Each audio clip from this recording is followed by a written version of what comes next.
ஆவியின் நீரின் கையில் தனித்து வந்தோம். ஆவி பிடி போல வடிவம் கொண்டு ஒருத்தி வந்திருக்கிறாள் உண்மை சந்திக்க என்று மன்னரிடம் சென்று சொல்லுங்கள். உடனே சொல்லுங்கள். சொல்ல மாட்டீர்களா? விடுங்கள். புறாவின் புகழ் தந்த புகழ் பெற்ற மன்னவனின் வரலாற்றை தேர்காலில் மகனை ஈட்டு நியாயம் காத்த மனைவி சோழனது பெரும் கதையை நீதியின் இலக்கணமாய் பெற்று பெருமை கொண்ட திருமாவளவன் கரிகால சோழனது பூமுகாலை எனது ஊர். என் பெயர் கண்ணகி. முத்து பிறக்கின்ற பூண்டுகளில் சூழ்ந்திருக்கும் தென்னகத்தில் மும்முரசு பட்டி முச்சங்கம் வளர்த்து முக்கொடியின் நிலையிலே முத்தமிழை காப்பாற்றும் மூவேந்தர் பரம்பரையின் பெருமைகளை மூடியாக்க முடிபுரிந்த மன்னவனை எங்கள் முறையீட்டை கேட்பதற்கு முன் நான் யார் என்பதை முழுவதும் அறிந்து கொள்வேன். கண்ணகி, கையில் தனிச்சிடமுடன் வந்திருக்கும் கண்ணகி, நீதி வருவான் நெடுஞ்சொலிய பாண்டியனை துணிந்து இகழ் துரைக்க வந்திருக்கும் கண்ணகி. பாண்டிய மன்னா, ரோமாபுரியின் குலமண்டலத்திலே உமது தூதுவர்கள் இருக்கிறார்கள். இதோ பாண்டியத்து பேரவையிலே ரோமானியர்கள் வீரர்களாகவும் தூதுவர்களாகவும் வீட்டிருக்கிறார்கள். கடல் கடந்து கொடிகட்டி ஆகுகின்றாள்.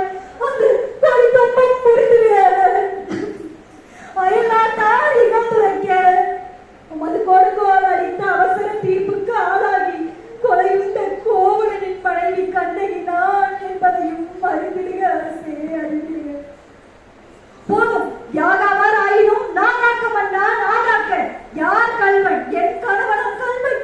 இல்லை இல்லை, யாரை கல்வன் என்று குற்றம் சாட்டிய கயவர்களே கல்வர்கள். நீதியின் இலக்கண முறைக்கும் நெடுஞ்செலிய பாண்டியனே, உமது நாட்டில் எதற்கு பெயர் நீதி? நல்லா வளர்க்க வேண்டியதா நீதி? அல்ல அல்ல, வல்லால் வகுக்க வேண்டியதே நீதி. அதனால் தான் நான் வணங்குகின்ற தெய்வத்தை, என் பாவு கருமுலத்தை சாவு படுகொலையில் தள்ளிவிட்டீர்கள். கொற்றவனே, கொடைநிழலில் குஞ்சல கூர்பவனே, எண்ணிப்பார். கொழு மண்டபத்தில் விசாரிக்கப்பட வேண்டிய வழக்கு கோயில் மண்டபத்தோடு முடிவாடி சிந்தியுங்கள், நன்றாக சிந்தியுங்கள். குற்றம் சாட்டப்பட்டவரின் மதிப்புகளுக்கு மறுப்பு தராமல் கொலைவாடி வேலை அவ்வளவு அவசரமாக நடைபெறுவானே, இதற்கு பெயரா நீதி?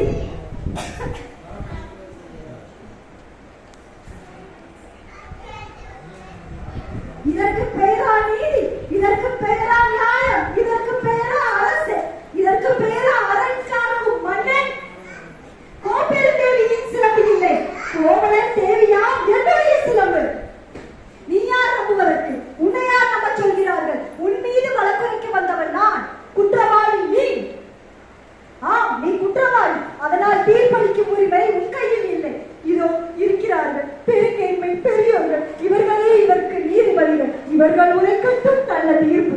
நீதியின் பாதையை மறைக்காமல் ஆரிய படை கடந்தான், அவன் எல்லாம் புகழ் பெற்றான் என்ற கீர்த்தி பிழையால் அவன் செய்த குற்றத்தை மறைக்காமல் தாய் மேலாணையாக, தாயகத்து மக்கள் மேலாணையாக தீர்ப்பு கூறுங்கள், நல்ல தீர்ப்பு கூறுங்கள். கோப்பெருந்தேவியின் சிறப்பினை கோவலன் திருடினான் என்பது குற்றச்சாட்டு.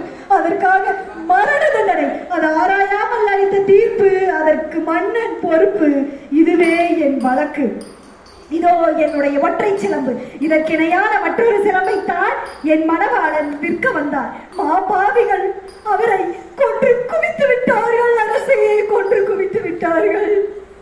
அடையாளம் வேண்டுமா?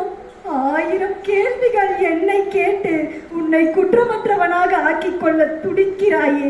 இப்படி ஒரு கேள்வி நேருக்கு நேர் என் அத்தானை கேட்டிருந்தால் நீதி வலுவா நெடுஞ்செறிய பாண்டியன் என்ற பெயரும் உமக்கு நிலைத்திருக்கும். என் அத்தானின் உயிரும் தங்கி இருக்குமே. மெய்ப்பித்து என்ன பயன்? இறந்து போன என் கணவனை திருப்பி தருவீர்களா? வெட்டுண்ட தலையை ஒட்டி தருவீர்களா? முடியாது, உங்களால் முடியாது. ஆனால் ஒன்று, உயிர் போனதால் தொங்கிவிட்ட என் அத்தானின் தலை போல் உங்கள் தலைகளையும் தொங்க வைக்கிறேன். நீதி போனதா? நேர்மை போனதா? மானம் போனதா? மதுரை பாண்டியா, கோப்பெரு தேவியின் பழைய சிலம்பில் உள்ளவைகள் முத்துக்களா மாணிக்கங்களா? கண்ணகியின் சிலம்பில் உள்ளவைகள் மாணிக்கங்கள். அடுத்த சிலம்பு இதோ என்னுடைய சிலம்பு. மாணிக்கங்கள் அல்ல, ரத்த துளிகள், தர்மத்தின் கண்கள் வடிக்கின்ற ரத்த துளிகள். இன்னும் உனக்கு சந்தேகம் இருந்திருந்தால் இதோ பார். பார்த்தாயா மாணிக்கங்களை? அமைச்சர்களே, அறக்கூறும் சான்றோர்களே, இதற்கு என்ன பதில்? தலை தொங்கி விட்டதா? மீது கவிழ்ந்து விட்டதா? வாய் அடைத்து விட்டதா? நெடுஞ்செழிய பாண்டியனின் அறம் வரம் திறம் அத்தனையும் மண்ணோடு மண்ணாக கவிழ்ந்து விட்டதா? தமிழகம் சிரிக்கிறது பாண்டியா, நீ தலை குனிந்து நிற்பதை பார்த்து. சபை நாட்டு மறைநூல் திருக்குறள் கேலி பேசுகிறது பாண்டியா, நீ நீதி வழங்கிய செய்தி கேட்டு. ஆணை சேனை ஆயிரம் ஆயிரம் எதிர்த்து வந்தாலும் அண்ணாது தலை குனியாமல் படை நடத்தும் உனது வீரம் எங்கே? கம்பீரம் எங்கே? வெற்றி திருப்பார்வை எங்கே? எங்கே? எங்கே? மன்னா, மாசு படரவும் மாநிலம் இகழவும் நீதி வழங்கிய உனக்கு செங்கோல் எதற்காக? மாவாடகம் புரிந்த உனக்கு மணிமுடி எதற்காக? வேந்தர் குலத்திற்கே இழிவு கற்பிக்க வந்த உனக்கு வெண்கொற்றை குடை எதற்காக?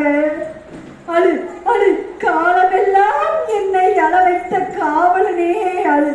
என் காதலனே, என் கண்ணாளனே, என் கண்ணறிந்த மணவாளனே, துடிக்க துடிக்க கொன்றுவிட்ட மா பாவியே அழு, நன்றாக அழு.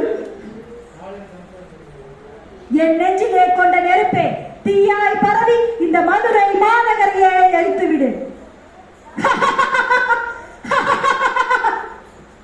அனைவருக்கும் நன்றி.